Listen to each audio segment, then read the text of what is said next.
You're welcome to this channel. My name is Akinwale Akindia. I will be speaking on the Digital Operational Resilience Act, DORA, which is a new regulation that will be operational in EU from January 2025.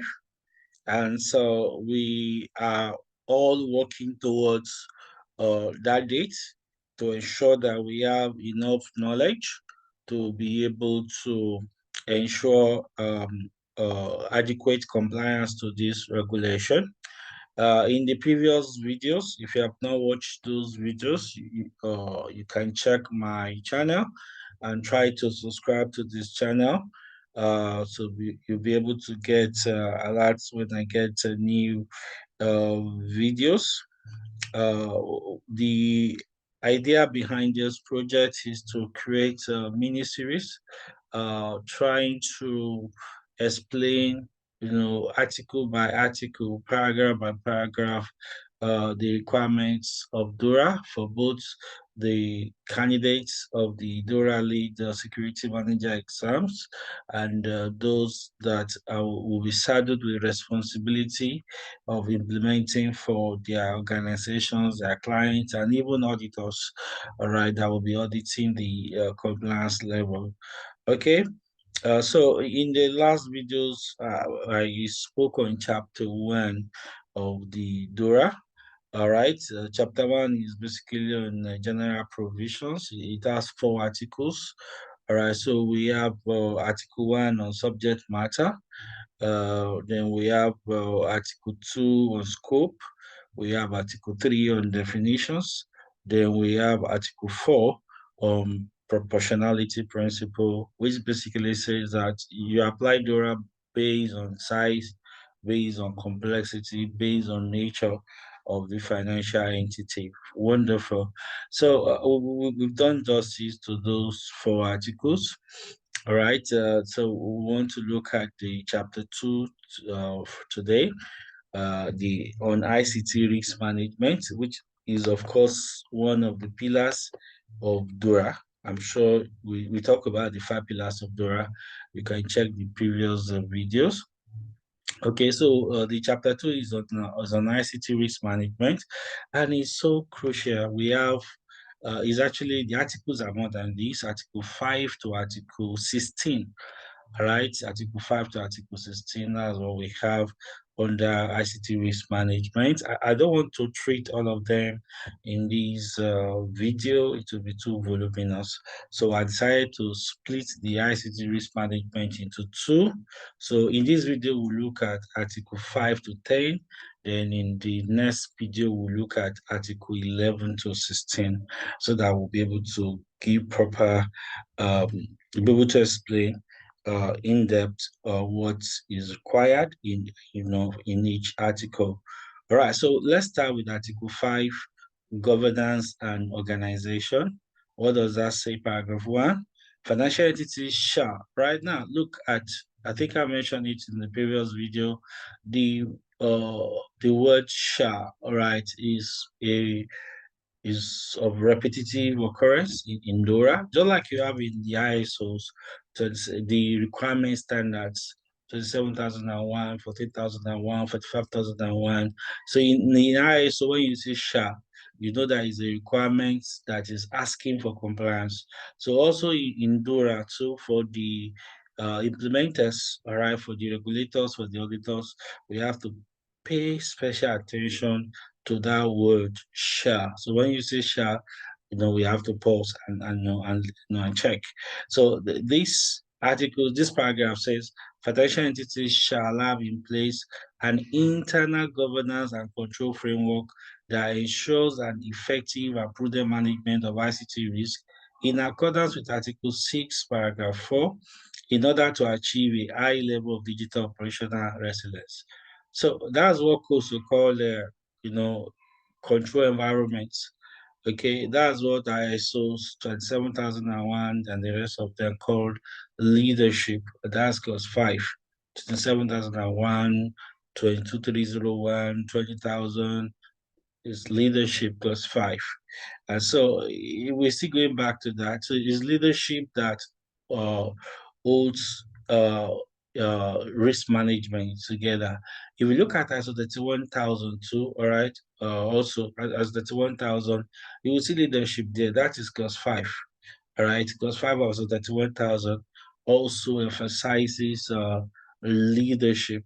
Class 5 is talking about how do you integrate risk management into significant activities of the organization. All right, and it says there in that class 5, the primary requirement is commitment, leadership commitment. All right, so we need to have the right organogram in place. We need to have the right organizational structure in place.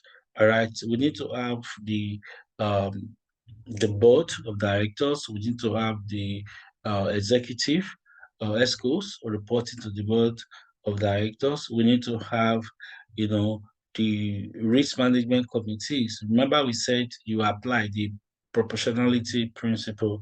All right, that is the article 4. All right, so we need to apply that here where you are looking at the governance and control framework that is suited, customized for an organization. All right, so governance and control framework will differ from business to business, from organization to organization. You have to design what will work for a particular financial entity. All right, so paragraph 2 says the management body of the financial entity shall define, approve, oversee, and be responsible for the implementation of all arrangements related to the ICT Risk Management Framework, referred to in Article 6, all right, paragraph 1. All right, so when it comes to accountability for ICT risk management, all right, the DORA is placing that squarely, all right, on the desk of the management body of the organization. So a management body, of course, like I said, would differ depending on the size, the nature of the activities, the sector, and so on, the regulatory, specific sector regulatory requirements, and so on. So we are going to hold the management body of the organization responsible for defining, for approving, for foreseeing, and um, taking responsibility for ICT risk management framework. Okay, so for the purpose of the first subparagraph, the management body shall bear the ultimate responsibility for managing the financial entities ICT risk. So that's straightforward. So if anything goes wrong, we are asking who is in charge here. All right, so whoever is in charge of the organization, the financial entity takes responsibility. All right. They need to put in place policies that aim to ensure the maintenance of high standards of availability, authenticity, integrity, and confidentiality of data. So where there's no law, there's no infringement, there's no violation. And so the management need to ensure that we have the right policies, right? Data governance policies, data management policies, all right, in place, okay, to be able to ensure availability, authenticity, integrity, and confidentiality of data. All right. And of course, policies are instrument of governance. I used to say that in my classes. They are instrument of governance. They demonstrate the philosophy of management. So key things about policies must be approved by the highest level of management. Policies must be communicated to all affected. Policies must be reviewed regularly and updated if there is need. Okay. So management need to also set clear roles and responsibility for all ICT related functions and establish appropriate governance arrangements to ensure effective and timely communication, cooperation, and coordination among those functions. So we need rules and responsibilities. All right, remember the 3 lines of defense, right? So the first line of defense, right? Internal controls or management controls are set up by the leadership of the organization. First line. Second line of defense, you have a risk management function and compliance functions. Then you have the third line of defense, which is the assurance function. So, okay, assurance functions within and outside the organization. So those 3 lines of defense, management need to ensure that those 3 lines of defense are set up appropriately. That's what that is saying. bear the overall responsibility for setting and approving the digital operational resilience strategy, as referred to in Article 6, Paragraph 8, including the determination of the appropriate risk tolerance level of ICT risk of the financial entity. Now, so we have this risk terminology. You have what we call risk appetite. You have what we call risk tolerance. So risk appetite is the risk levels that the organization is willing, underline the word willing to accept, all right, in the pursuit of business objective, the level of loss, the amount of loss the organization is willing to accept. All right. Then when we talk about risk tolerance is the level of risk above the risk appetite, all right, which the organization is still willing to accept. All right, so risk tolerance level is actually a top management um, uh, concern. It's not something that a lower level officer can sign off. It's top management domain, actually. So risk tolerance and risk appetite they are interrelated. All right, risk tolerance is the level of risk above the risk appetite, which is still acceptable to the management of the financial entity.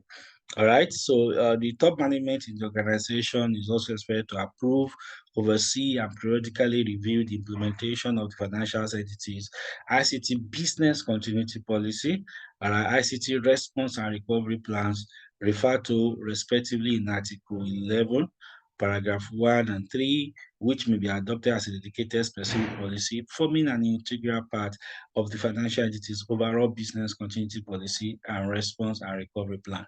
So that is putting business continuity and incident response policy or plans directly on the table of management of the organization. So they can't detach themselves, all right, from the business continuity policy and plans. They can't distract themselves from the ICT response and recovery plans. All right, so they need to take ownership of those policies. That's what this is talking about.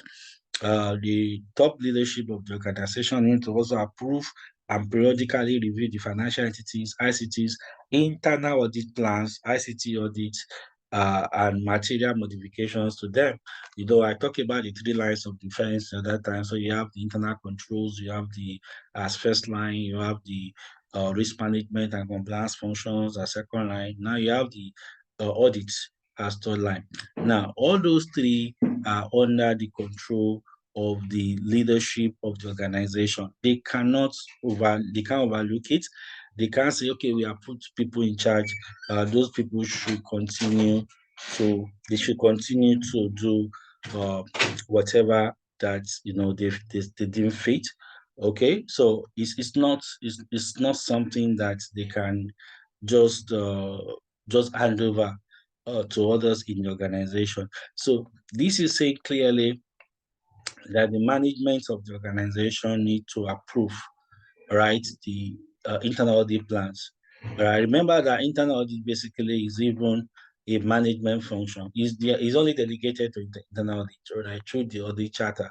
Okay, so uh, this is placing internal audit activities, internal audit plans, audit programs, and changes to them on the desk of the top leadership of the organization.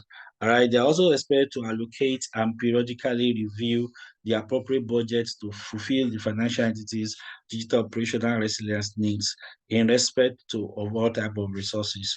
All right, so including relevant ICT security awareness programs and digital operational resilience training referred to in Article 13, uh, paragraph 6. Makes sense, right? So I can see clause 7 of ISO 27001 to 22001 here. Okay, I can see resources, that's clause 7.1, right, of ISO 27001. So top leadership of the organization need to make resources available for to ensure digital operational resiliency. All right, I can see awareness, security awareness, that's clause 7.3 of 27,001. So ICT security awareness should be done regularly. All right, I can see training, digital operational resilience training, that's clause 7.2 of ISO 27,001. All right, so basically this is clause 7 support. all right, of 20. This can be mapped to clause 7 support of the ISO 27001. All right, and of course, support is definitely on the desk of the management of the organization, the top management of the organization. They need to ensure that they have resources. So you need to ensure that the training is done regularly. They need to ensure that security awareness program is done regularly for everybody in the organization to be able to uh, get assurance that digital operational resilience is certain for the organization. Okay, so anything budget approval, all right, is definitely on the desk of the leadership of the organization. So you can see approve and periodically review the financial entities policy on arrangements regarding the use of ICT services provided by ICT third-party service providers. Now, for many organizations, this is IT runs this show. All right, but DORA is saying that it has gone beyond IT. If you look at COVID also, okay, I see a little, I see this also mapping to COVID governance and management. So there are some things that IT can run at management level.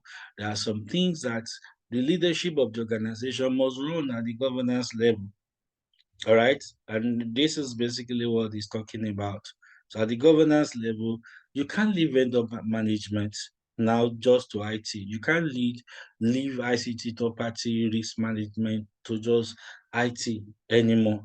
All right. Especially the ones that are very critical to the sustainability and to the achievement of the business objective of the organization. So the leadership, the board of directors need to ask questions, they need to have the right information, you need to make strategic decisions as regard, third-party service providers in the organization. Then put in place at corporate level reporting channels, enabling it to be duly informed of the forum. So certain information must be available to the board of directors or the leadership of the financial entity, such as arrangements concluded with ICT third-party service providers on the use of ICT services. So contracts, all right, you can't sign major contracts, all right, behind without the approval of the top leadership of the organization. All right. Like the example I was giving in the previous video when we're talking about the ICT concentration risk. All right. Okay, that is in definitions. All right. Article 3, ICT concentration risk. So you have a vendor that is providing like 65% of your services. All right. And management is not aware about the details of the service level agreement or contractual provisions, all right, with that particular vendor.